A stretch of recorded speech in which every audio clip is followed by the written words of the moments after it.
Graça e paz, queridos. Queria convidar os irmãos a abrirem em Joel, capítulo 2. Joel fica depois de Oséias. Joel, capítulo 2.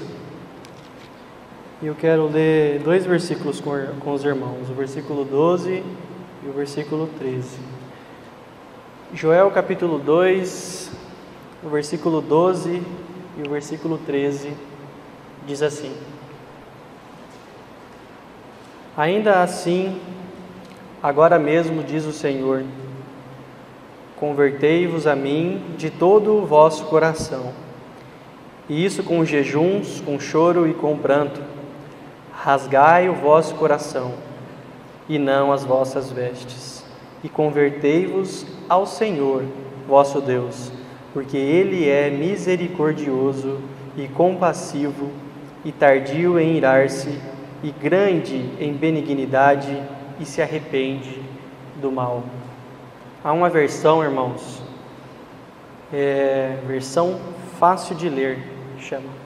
Esse versículo 13 diz assim: o profeta está dizendo, em vez de rasgar as suas roupas, rasguem os seus corações.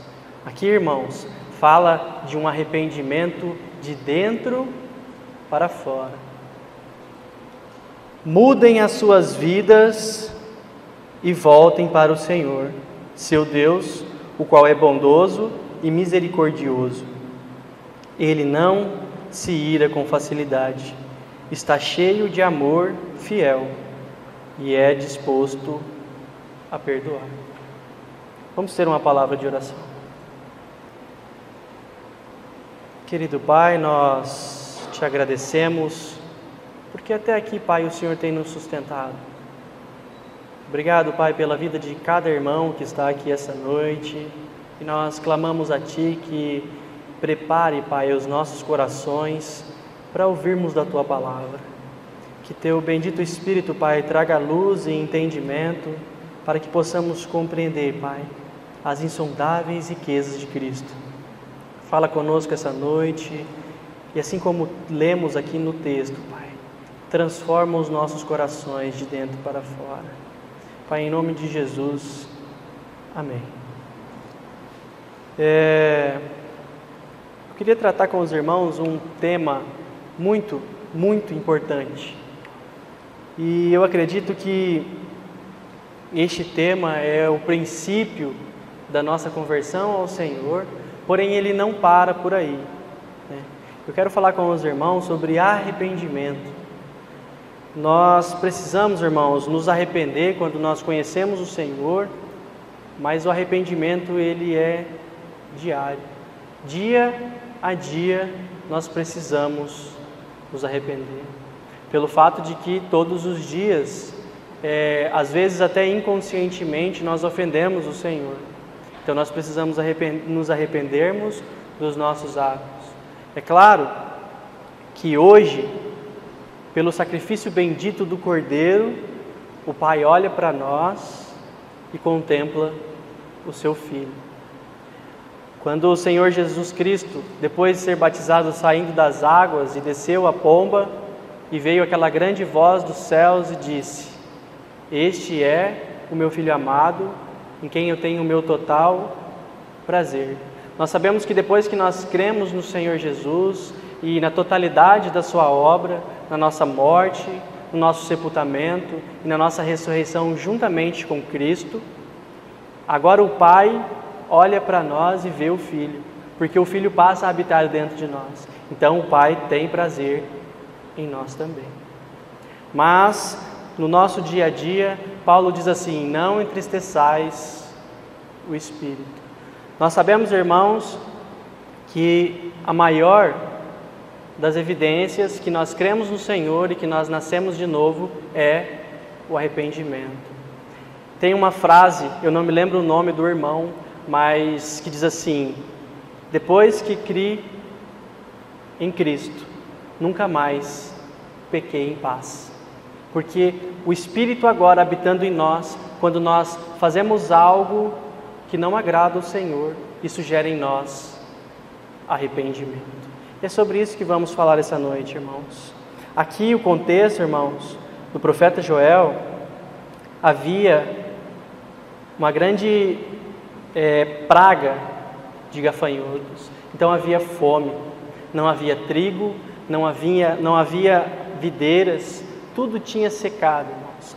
Aqui, se nós lermos o versículo 18 do capítulo 1, a Escritura nos diz que os gados gemiam, porque não havia pasto. Diz assim, como geme o gado, as manadas de bois estão sobremodo inquietas, porque não tem pasto. Também os rebanhos de ovelhas estão perecendo. Então, já não haviam mais pastos. Às vezes também, se nós lermos o contexto aqui, não havia mais sacrifício ao Senhor no templo. Então, era um tempo de miséria.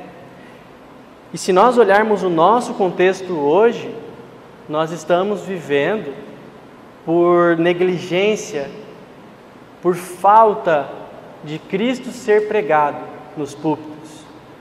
Nós temos vivido um tempo de seca espiritual. Nós temos vivido um tempo em que as pessoas estão mais preocupadas com entretenimentos do que com o próprio Senhor. Então, irmãos, que possamos olhar para as Escrituras e clamar ao Senhor para que Ele gere em nossos corações arrependimento. E não um arrependimento exterior, mas um arrependimento interior. Quando o Senhor veio, e primeiro o Cristo precisava vir, assim como o Dudu pregou hoje pela manhã, de uma maneira tão linda. Irmãos, quando se trata da encarnação do Senhor, é algo tão maravilhoso. Então, o Verbo se fez carne e habitou entre nós, porque antes daquele Messias que os judeus aguardavam, aquele que reinará sobre as nações, haverá um tempo, irmãos, que o nosso Senhor retornará e Ele reinará. E nós reinaremos juntamente com Ele. Mas antes disso, o Senhor precisou vir e mudar o nosso caráter de dentro para fora. Por isso que primeiro Ele veio como homem e fez tudo, irmãos, tudo aquilo que o Pai quis que Ele fizesse. Então Ele completou a sua obra e veio habitar dentro de nós. Agora nos transformando de dentro para fora. Isso é tão lindo e tão maravilhoso. Mas continuando aqui, eu queria ler com os irmãos Romanos capítulo 5, o versículo 12. Por que o Senhor diz assim: tornai-vos a mim? Quando foi que nós saímos de perto do Senhor? Quando foi que nós saímos do caminho do Senhor? Romanos capítulo 5 é um texto muito conhecido por nós, irmãos. O versículo 12, nós temos a explicação, o que fez com que nós fôssemos separados de Deus. E diz assim: portanto, assim como por um só homem entrou o pecado no mundo, sabemos que esse homem é Adão, e pelo pecado a morte, assim também a morte passou a todos os homens, porque todos pecaram. Mas como assim? Aonde que está a minha separação de Deus? O profeta Isaías vai dizer que Deus ele é tão puro de olhos que Ele não pode contemplar o mal. Nós tínhamos o mal habitando dentro de nós. É mais um dos motivos para que Cristo teve que se encarnar, para arrancar o pecado de dentro de nós. João teve essa visão. João Batista, quando viu o Senhor, ele disse: eis o Cordeiro de Deus que tira o pecado do mundo. Né, irmãos? Agora, voltando para Joel, vamos tratar um pouco sobre a encarnação de Cristo também. Joel capítulo 2,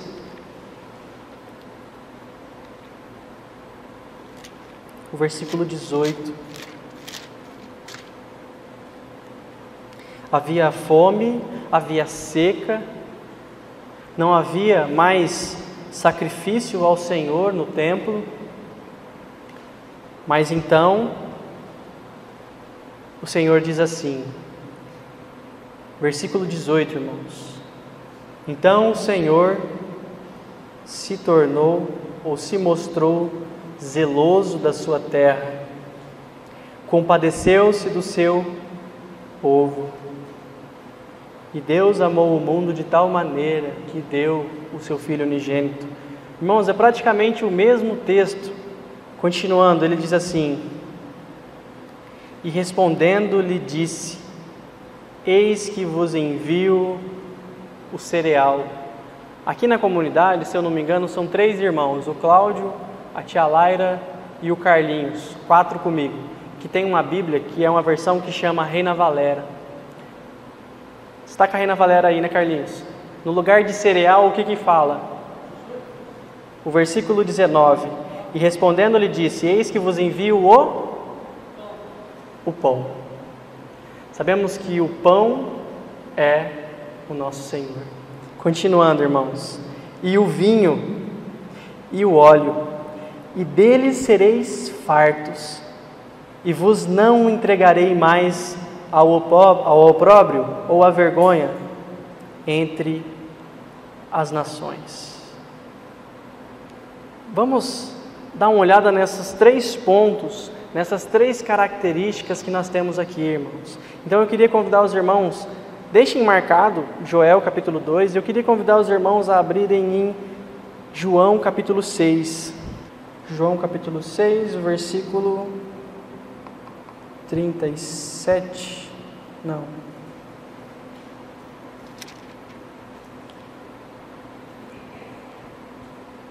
33. Que ele fala que é o pão da vida? Não. João capítulo 6, versículo 33. Vamos ler todo o contexto aqui, irmãos, até o versículo 35. Porque o pão de Deus é o que desce do céu e dá vida ao mundo. Então lhe disseram, Senhor, dá-nos sempre deste pão. Declarou-lhes, pois, Jesus, eu sou o pão da vida. O que vem a mim jamais terá fome, e o que crê em mim jamais terá sede. Nós sabemos que lá no deserto, o Senhor, o Pai, Ele alimentou o povo de Israel através do maná.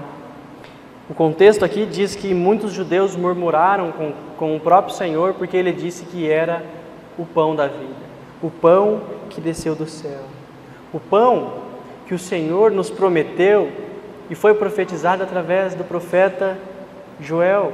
Ele disse que nos enviaria o pão, mas Ele também nos disse, irmãos, que nos enviaria o sangue. Então nós vamos para Lucas capítulo 22, Lucas capítulo 22, bem pertinho aqui, irmãos, o versículo 20.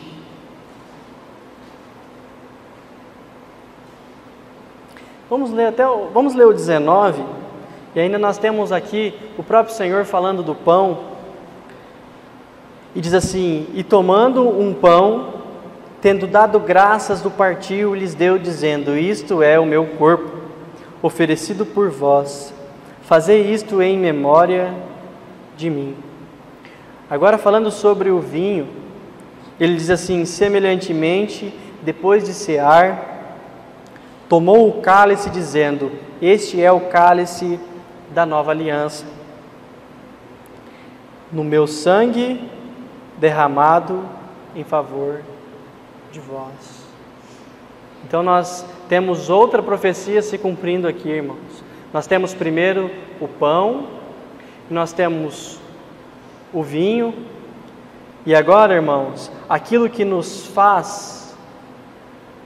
faz com que nós nos arrependamos, aquele que quando nós estamos capengando, aquele que quando nós estamos ou indo muito para a direita ou muito para a esquerda e saindo da centralidade de Cristo, é Ele que nos coloca no trilho novamente. Nós temos o óleo, e o óleo é uma figura bendita do Espírito. Então, irmãos, João capítulo 16, o versículo 7 e o versículo 8. João capítulo 16, versículo 7 diz assim: Mas eu vos digo a verdade, convém-vos que eu vá, porque se eu não for, o Consolador não virá para vós outros. Se porém eu for, eu vô-lo enviarei.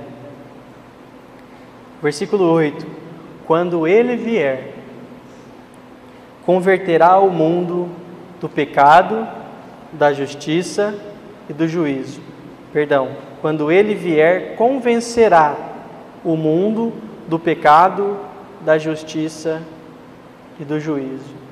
Irmãos, o Verbo se encarnou como o Cordeiro. O Verbo se encarnando é o pão vivo que desceu do céu.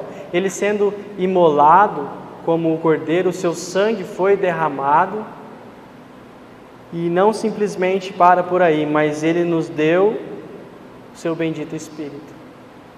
O Espírito de Deus, agora quando nós cremos no Senhor, passa a habitar dentro de nós. É isso que faz, irmãos, que nós nos arrependemos. Porque nós não tínhamos condição própria, irmãos, de nos arrependermos.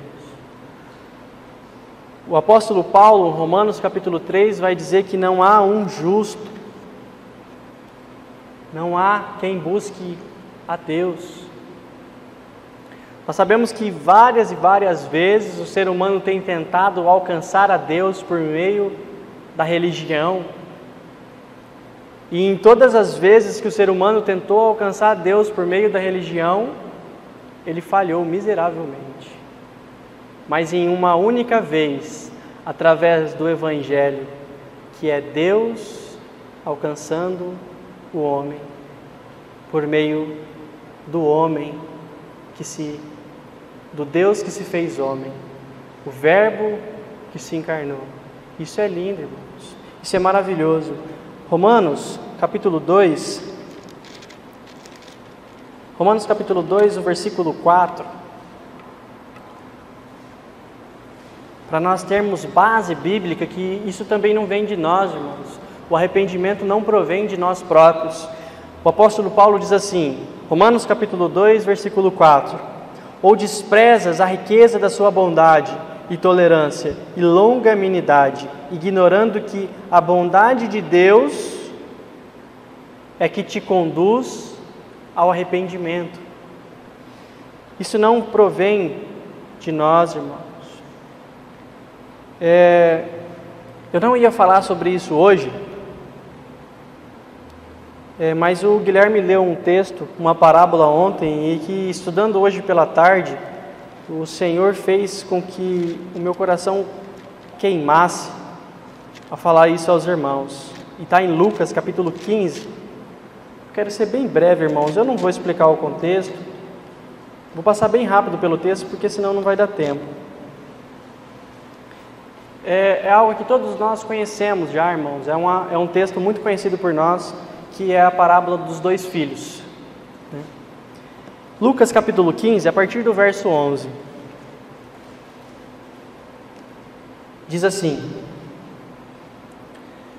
Continuou: Certo homem tinha 2 filhos. O mais moço deles disse ao pai: Pai, dá-me a parte dos bens que me cabe. E ele lhes repartiu os haveres.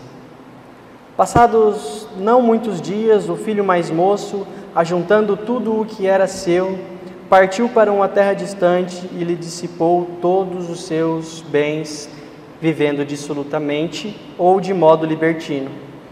Depois de ter consumido tudo, sobreveio àquele país uma grande fome e ele começou a passar necessidade. Então ele foi e se agregou a um dos cidadãos daquela terra, e este o mandou para os seus campos a guardar porcos.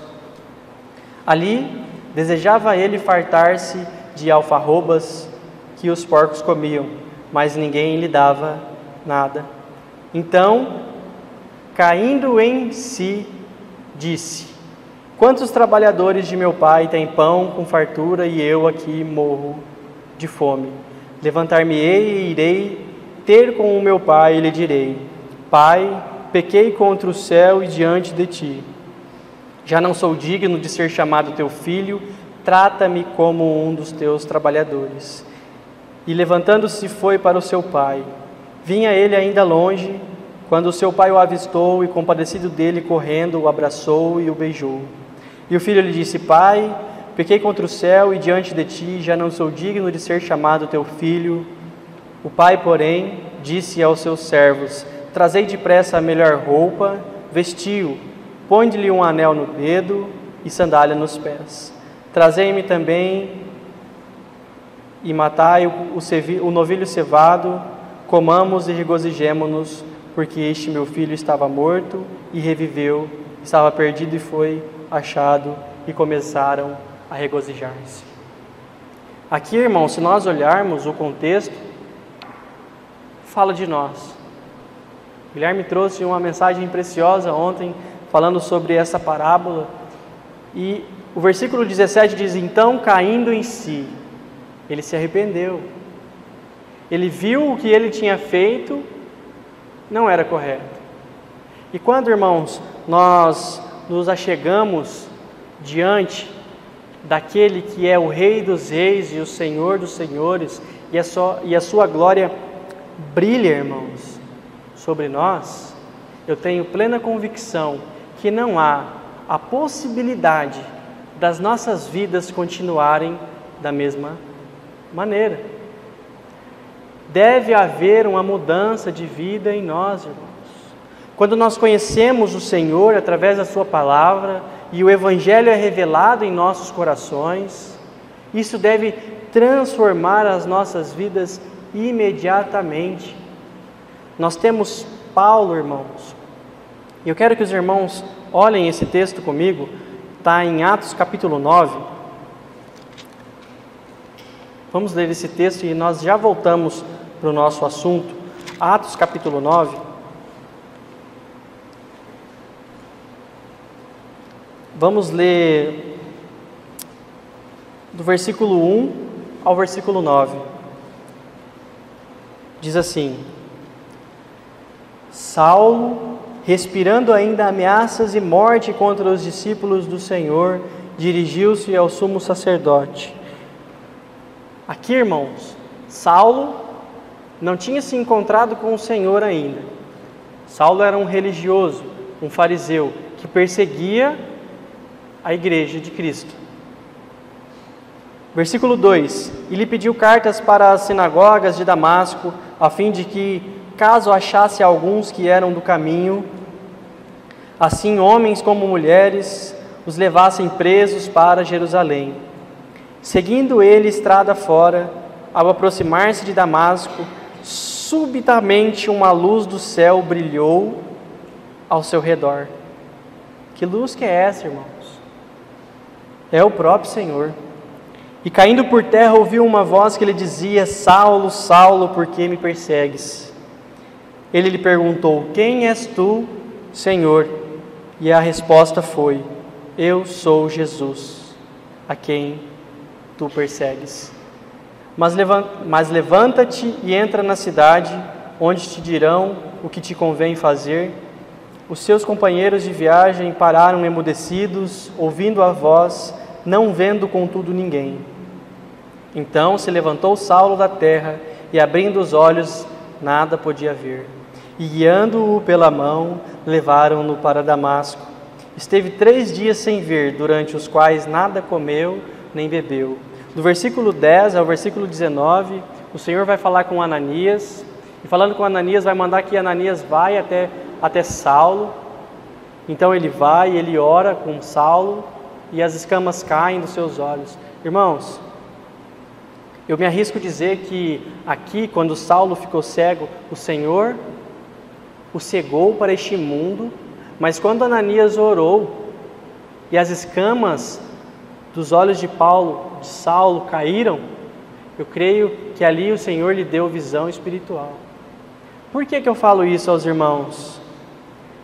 Se nós olharmos aqui, Saulo caminhava no caminho a Damasco, então ele se encontrou com o Senhor. Então ele ficou cego e durante 3 dias ele nada comeu nem bebeu, e ele orava ao Senhor. Então Ananias foi, orou junto com ele, as escamas caíram dos seus olhos, e olha o versículo 20, irmãos. Ele não esperou, irmãos. Paulo aqui, irmãos, ele não foi fazer o que era mais importante para ele, como era perseguir os irmãos aqui, como ele achava que era certo. Paulo ele não foi cuidar da sua casa, ele não foi cuidar da sua faculdade, Paulo não foi cuidar dos seus interesses próprios, mas a palavra fala assim, em versículo 20, e logo pregava nas sinagogas a Jesus, afirmando que este é o Filho de Deus. E irmãos, quando nós nos encontramos com o Senhor, desculpe o termo, mas nós somos tão sem vergonhas, irmãos, que nós continuamos cuidando da nossa própria vida. Quando nós nos encontramos com o Senhor e nós recebemos essa bendita palavra, nós nos preocupamos tanto com as coisas deste mundo, que isso é vergonhoso para nós, irmãos. Nós continuamos, claro, isso não é errado. Nós temos as nossas amizades, que nós conhecemos essas pessoas antes de conhecer o Senhor. Mas, irmãos, com toda a sinceridade do meu coração, eu creio que nós não podemos continuar no mesmo meio que eles. Porque o Senhor, Ele tem um povo que foi separado para si. É claro, nós não vamos parar de conversar com ninguém. Nós não vamos virar fanáticos religiosos que vamos começar a tratar mal as pessoas. Mas eu creio, irmãos, eu tenho plena convicção que nós não podemos continuar indo em barzinhos. Nós não podemos continuar frequentando vários e vários lugares, porque ali o Senhor não tem prazer. E nós temos que ter a plena convicção, irmãos, que quando nós cremos no Senhor e o Senhor passa a habitar dentro de nós, nós levamos o Senhor aonde quer que nós vamos. E os lugares que nós temos frequentado, irmãos, têm agradado ao Senhor? Ou tem entristecido o Espírito que habita em nós? Será que os nossos atos, irmãos, continuam sendo da mesma maneira que antes de nós conhecermos o Senhor? Será que nós continuamos mentindo ainda e tendo prazer em continuar essas mentiras? Será que nós estamos nos prostituindo ainda e tendo prazer em continuar nisso, irmãos? Porque se nós continuamos fazendo isso e o Espírito Santo não tem inquietado os nossos corações, aí nós precisamos estar em alerta, porque o Espírito Santo não habita em nós, se isso estiver acontecendo. Mas eu creio, irmãos, que se o Espírito Santo habita dentro de nós e nós fazermos algo que não agrada ao Senhor, assim como eu disse aqui no início, vai trazer arrependimento. Depois que conheci Cristo, dizia esse autor que eu não me recordo, nunca mais pequei em paz. Não há a possibilidade, irmãos, de nós amarmos o Senhor e servirmos ao Senhor e continuar fazendo as mesmas coisas. Nós precisamos, com sinceridade em nossos corações, hoje, ao chegar nas nossas casas, antes de nós dormirmos, nos ajoelharmos perante o Senhor e a Sua palavra e falar: Senhor, será que realmente eu tenho vivido uma vida aos Teus pés? Será que realmente eu tenho vivido uma vida que é do Teu agrado? Será que realmente eu tenho vivido como Tu queres que eu viva? Porque, irmãos, se nós olharmos para aqueles irmãos do passado, e a gente não precisa ir muito longe, eles davam as suas vidas pelo Senhor. Aqueles irmãos da igreja primitiva, com alegria nos seus corações, eles eram jogados em arenas para a diversão dos romanos. Então aquelas feras matavam os irmãos e os seus sangues eram derramados. Mas parece que por onde era derramado um sangue de um cristão, ali brotava vários. pelo testemunho daquele irmão. Então, foi aumentando e se multiplicava. Mas voltando ao nosso assunto aqui sobre arrependimento, irmãos, eu quero ler mais um texto com os irmãos que está em Romanos capítulo 10, do versículo 12 ao 14. Como as pessoas irão se arrepender, irmãos? É preciso que nós, aqueles que já fomos alcançados pelo Senhor, proclamamos o Senhor, que saia das nossas bocas. O pastor Glenn deixou tão claro isso aqui, irmãos. Num dos últimos dias, ele disse assim que nós precisamos pregar o Evangelho, Cristo e este crucificado. Aonde quer que nós estivermos, precisamos pregar o Evangelho. E diz assim, versículo 12: pois não há distinção entre judeu e grego, uma vez que o mesmo é o Senhor de todos, rico para com todos os que o invocam. Porque todo aquele que invocar o nome do Senhor será salvo. Como, porém, invocarão o nome do Senhor? Como, porém, invocarão aquele em quem não creram? E como crerão naquele de quem nada ouviram? E como ouvirão se não há quem pregue? E como pregarão se não foram enviados? Como está escrito: quão formosos são os pés dos que anunciam coisas boas, ou as boas novas, ou o Evangelho.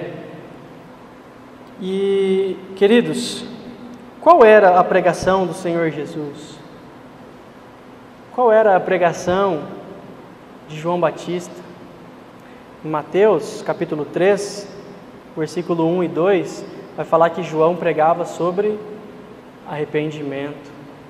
Mateus capítulo 4, 17, depois que o Senhor Jesus ficou sabendo que João Batista havia sido preso,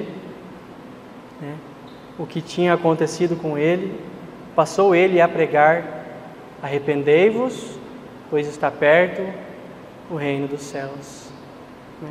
E qual é, irmãos? Eu já preguei isso aos jovens certo dia. E qual é o primeiro fruto que um cristão produz? É o arrependimento. João Batista batizando aqueles irmãos ali. Então alguns fariseus chegaram até eles. E nós podemos colocar esses fariseus como aqueles que não haviam nascido de novo. Assim nós também éramos um dia, não havíamos nascido de novo. Então eles chegaram ali para serem batizados e João Batista diz assim: quem vos induziu a fugir da ira vindoura? Então João Batista dá uma ordem a eles ali, ele diz assim: produze, pois, frutos de arrependimento. É nítido, irmão, quando nós nos achegamos ao Senhor, e assim como eu já disse, a glória dele brilha sobre nós, e nós contemplamos a sua glória, nós nos arrependemos. Porque quando a glória de Cristo brilha sobre nós, faz com que nós enxergamos quem nós somos. Assim aconteceu com Isaías. Isaías, quando teve aquela visão do Senhor assentado no seu trono, então ele viu ali a glória de Deus. Quando ele viu a glória de Deus, ele disse assim: ai de mim, estou perdido. Porque sou homem de lábios impuros e convivo no meio de homens de impuros lábios, e os meus olhos viram a glória de Deus. Então ele se arrependeu.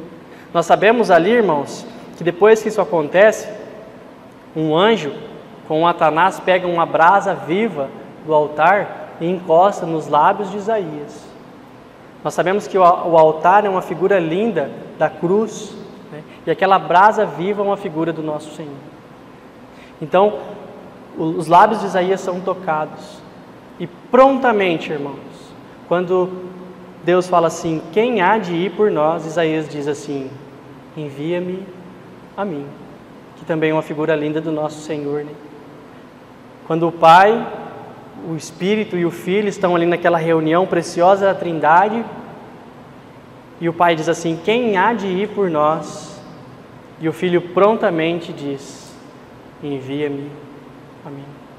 Então o Verbo se fez carne e habitou entre nós, cheio de graça e de verdade, e nele vimos a sua glória, a glória unigênita do Pai. Mas irmãos, assim como eu estava dizendo, quando nós nos arrependemos e nós cremos no Senhor, deve haver uma mudança em nossas vidas. E por que eu continuo batendo nessa tecla, irmãos? Porque esse assunto é de extrema importância. Nós temos um relato em Atos capítulo 3, que subindo João e Pedro para orarem no templo, eles encontraram um homem coxo, há muitos anos, assentado na porta do templo. E infelizmente, esse homem assentado na porta do templo, ele representa muitos que vêm na reunião da igreja. São pessoas que estão sentadas ouvindo a palavra, mas não adentraram a realidade de Cristo. São pessoas que vêm na reunião da igreja, mas não fazem parte da igreja em si. São pessoas, irmãos, que infelizmente, por terem o seu coração endurecido, por não darem ouvido à verdade, por negligenciarem as Escrituras, naquele dia ouvirão do Senhor: nunca vos conheci. Apartai-vos de mim, vós que praticais a iniquidade. Mas tem a possibilidade das pessoas fazerem coisas boas em nome de Deus e mesmo assim elas perecerem eternamente? Há essa possibilidade. Mateus capítulo 7, irmãos.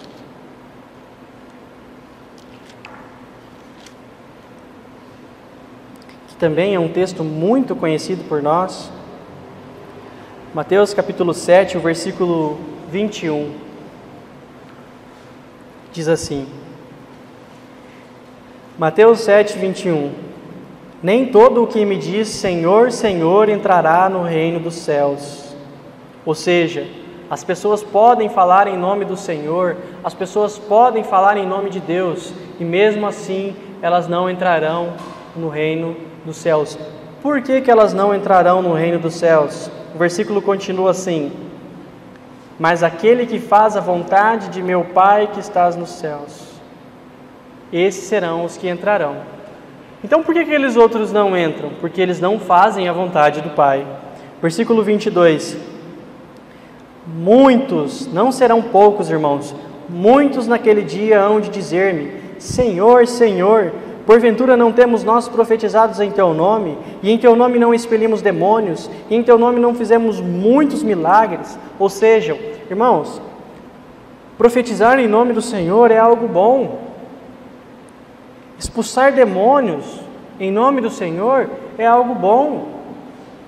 Fazer milagres, não apenas milagres, mas muitos milagres em nome do Senhor é algo bom. Mas se nós não estivermos permanecendo em Cristo, nós não entraremos, porque ouviremos do Senhor assim, nunca vos conheci. Ele diz assim, versículo 23, então lhes direi explicitamente, nunca vos conheci, apartai-vos de mim, os que praticais a iniquidade. Irmãos, isso é sério porque às vezes, isso é muito duro dizer, irmãos, às vezes eu ou você podemos estar sentados nesses bancos, ouvindo a palavra por 20, 30, 40, 50 anos, e naquele grande dia, o dia do Senhor, nós sermos separados do povo do Senhor, porque nunca estivemos dentro do corpo de Cristo. É claro, irmãos, que há tempo para todas as coisas, o Senhor tem o seu tempo, mas nós temos ouvido da Sua palavra, e nós não podemos, irmãos, negligenciar isso. Nós precisamos ir aos pés do Senhor e clamar por misericórdia. Eu creio de todo o meu coração que o que tem sido pregado aqui Faz 4 anos que eu congrego aqui na comunidade e nós sabemos que o que tem sido pregado aqui é uma palavra que liberta, irmãos. É uma palavra que nos leva a um caminho, o caminho da cruz. É uma palavra que prega Cristo e este crucificado. É uma palavra que nos liberta do inferno. Colossenses, o apóstolo Paulo vai dizer que Deus ele nos transportou do império das trevas para o reino do Filho do seu amor. E nós sabemos que a maneira que o Pai faz isso é por meio de Jesus Cristo. É por meio da obra realizada no Calvário. Irmãos, o significado de arrependimento é metanoia, a palavra no original, que significa mudança de mente. Tia Laira trouxe hoje pela manhã na abertura, Ezequiel capítulo 36, essa é a mudança de mente que o Senhor faz conosco. Ele tira o nosso coração de pedra, coloca um coração de carne, e Ele fala assim que colocará dentro de nós o seu próprio Espírito, e Ele fará com que andemos os teus caminhos. Isso é Evangelho. Evangelho é o próprio Cristo habitando dentro de nós e nos conduzindo, irmãos. Mas não somente Ele, é Cristo fazendo e nos levando a fazer juntamente com Ele. É Cristo trabalhando, mas nos levando a trabalhar também. Paulo disse isso de uma maneira tão clara em 1 Coríntios capítulo 15, o versículo 10, que ele diz assim, que trabalhou muito mais do que os outros, mas não ele, a graça de Deus com ele. Irmãos, a graça de Deus, ela não nos deixa parados, estáticos, mas ela nos leva adiante. Deve haver mudança de vida em nós, irmãos. Nós precisamos tirar os nossos olhos. O irmão Valdir prega praticamente todas as vezes sobre isso. Pode ser qualquer tema, mas ele torna a dizer que nós precisamos tirar os nossos olhos das coisas visíveis e colocar nossos olhos nas coisas invisíveis, porque as coisas que são vistas são temporais, são passageiras, mas aquilo que é invisível é eterno. E nós somos guiados, irmãos, pelo Senhor para vivermos uma vida eterna. Uma vida eterna contemplando a face do Cordeiro. Misericórdia, irmãos, se chegarmos naquele dia e ao invés de nós contemplarmos a face do Cordeiro eternamente, nós vivermos em terror eterno. Porque são duas eternidades, irmãos. Existe vida eterna em Cristo e existe morte eterna. A Escritura vai dizer que lá o bicho não morre, o fogo não apaga, é tormento, são densas trevas. O rico, daquela parábola do rico e o Lázaro, diz que é atormentador. Ele fala, pai Abraão, pinga uma gota aqui na minha língua. É quente, há fogo, o fogo não apaga e o bicho não morre. Irmãos, é tempo de despertarmos do sono, é tempo de nós olharmos firmemente para o autor e consumador da nossa fé, Jesus, e começarmos a clamar por misericórdia, irmãos, e pedir ao Senhor que transforme as nossas vidas realmente. Eu quero ler outro texto com os irmãos, Romanos capítulo 12. Romanos capítulo 12, o verso 1 diz assim: Rogo-vos, pois, irmãos, pelas misericórdias de Deus, que apresenteis o vosso corpo por sacrifício vivo, santo e agradável a Deus, que é o vosso culto racional. Ou seja, aquilo que nós estamos fazendo aqui hoje. Ele diz assim, rogo-vos, é um pedido com clemência, irmãos. Rogo-vos, pois, irmãos, pelas misericórdias de Deus, que apresenteis o vosso corpo por sacrifício vivo, santo e agradável a Deus, que é o vosso culto racional. E não vos conformeis, ou seja, não tomem a forma deste século.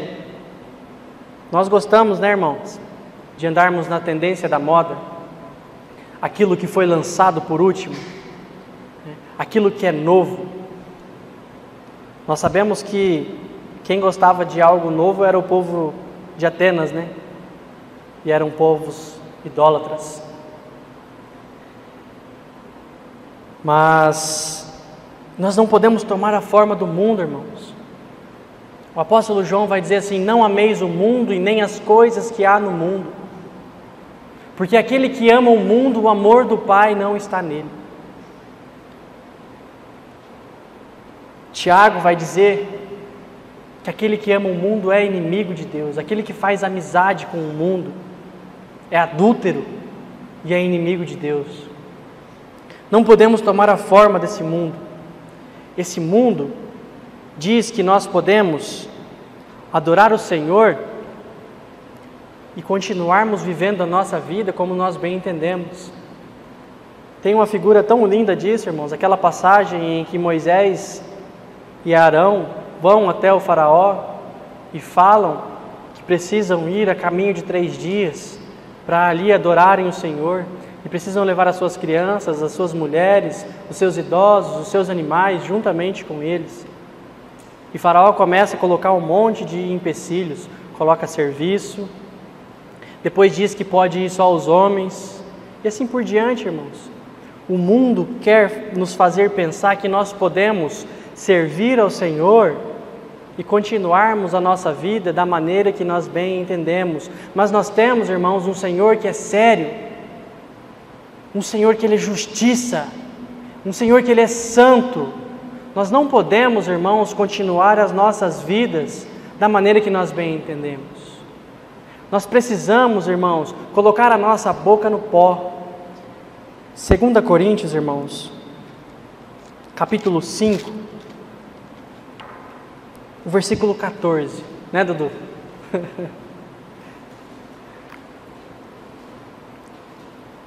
Irmãos, isso deve ser a nossa base, esse versículo aqui, irmãos. Pois o amor de Cristo nos constrange, nos impulsiona, nos encoraja, nos leva adiante, julgando nós isto: um morreu por todos, logo todos morreram. E Ele morreu por todos, para que os que vivem não vivam mais para si mesmos, mas para aquele que por eles morreu e ressuscitou. Irmãos, aqueles irmãos na igreja primitiva, em Atos ali, falam que eles passavam todos os dias juntos, no templo, de casa em casa, não cessavam de ensinar e pregar a Cristo. Eles passavam todos os dias juntos, e eles tinham tudo em comum. Não era assim: o Valdir tem o carro dele, a casa dele, o Lucas tem o carro dele e a casa dele, e as coisas dele. Não, irmãos, eles tinham tudo em comum. A palavra fala que aquele que tinha muito vendia suas coisas, os ricos vendiam as suas propriedades e colocaram e depositaram aos pés dos apóstolos. Então aquele que tinha muito não sobrava, tanto é que também aquele que tinha pouco não faltava. Então eles viviam as suas vidas em comum.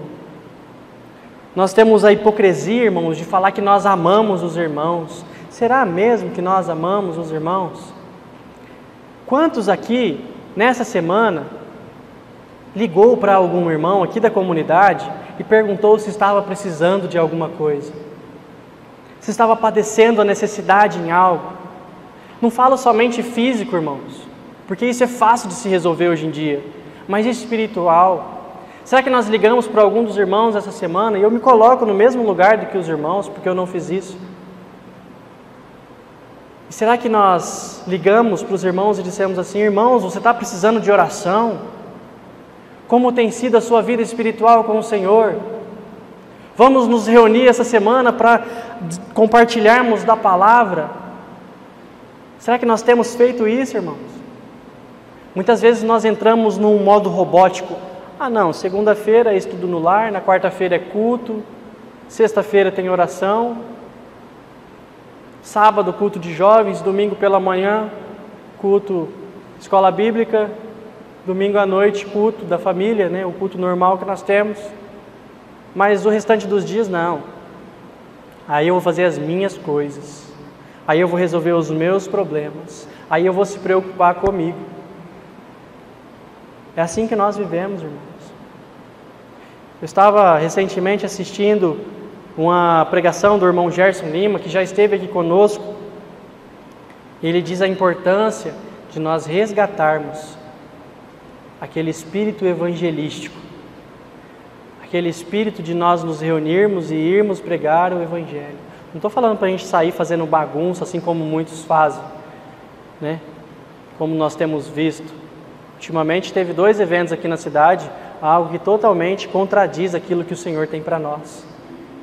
Uma bagunça tremenda que envergonha muitas vezes o nome do Senhor. Mas estou dizendo, irmãos, que nós precisamos nos colocar aos pés do Senhor e pedir que o Senhor nos mostre um caminho para que nós possamos evangelizar as pessoas. Senhor, mostra-me uma casa onde eu possa pregar o Evangelho. Senhor, me dê uma abertura para que eu pregue o Evangelho lá no meu serviço, lá na minha escola e etc. Aonde quer que nós estejamos. Nós temos vergonha, irmãos, de falar de Cristo. Parece que nós nem pertencemos ao Senhor. Isso é muito triste. É tempo de nós despertarmos, irmãos.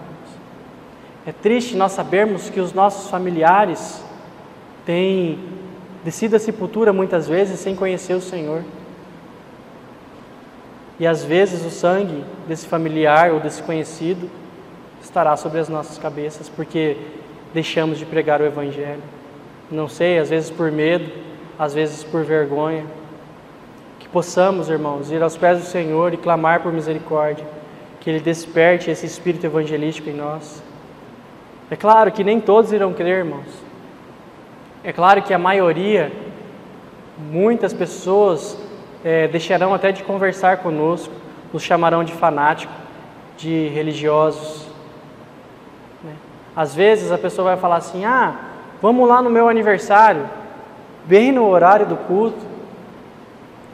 Se eu não me engano, aqui já aconteceu com o Guilherme. Certa vez ele contou para nós. Cadê o Guilherme? Acho que foi no banheiro. Está ali. Levanta a mão assim. Que uma vez ele foi numa fazenda do seu primo, e num sábado, e chegou certo horário, ele falou assim, olha, eu tenho que ir embora, porque hoje tem culto de jovens. Então ele foi taxado de fanático, de religioso, porque ele só vinha na igreja. E é assim que o mundo vai nos ver, irmãos. Quando nós nos posicionamos contra o mundo se levanta contra nós. Quando nós deixamos de agradar o mundo começa a nos atacar. Nós sabemos disso quando Pedro e João começaram a pregar nas sinagogas, aqueles fariseus furiosos. Olha, não pregue mais o nome desse Jesus.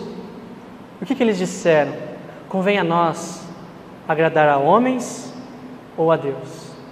Que possamos ter, irmãos, essa mesma ousadia, porque o Senhor é o mesmo. O mesmo Senhor de João, de Paulo, de Pedro, de Tiago, de Isaías, de Jeremias, é o mesmo que nós servimos, irmãos. Precisamos ter essa mesma intrepidez para pregar o Evangelho, para anunciar as boas novas, de falar que aqueles afora ali estão indo para o inferno, mas que há salvação para eles, que é Cristo o Senhor. Amém, irmãos? Vamos ter uma palavra de oração. Pai, nós louvamos e bendizemos o Teu nome, agradecidos, Pai, porque o Senhor tem revelado a Tua palavra a nós. Pai, eu clamo a Ti que essa palavra, ela caia em nossos corações de bom grado, que possamos a recebê-la e a retê-la, mas não simplesmente retê-la somente para nós e que venhamos proclamar essa verdade de um Cristo que vive e vive eternamente, um Cristo que salva, que liberta, que traz uma nova vida por meio da obra a qual Ele realizou no Calvário, nos incluindo na Sua morte, no Seu sepultamento e juntamente em Sua ressurreição, nos trazendo assim, Pai, uma nova vida. Que de fato, Pai, possamos viver essa nova vida aos Teus pés, com os ouvidos atentos à Sua voz, Pai. Pai, nos guarde mais essa semana, que possamos ir para os nossos lares, e deitaremos, Pai, e saberemos que repousaremos seguros, porque é o Senhor quem tem cuidado de nós. Pai, muito obrigado, em nome de Jesus, amém.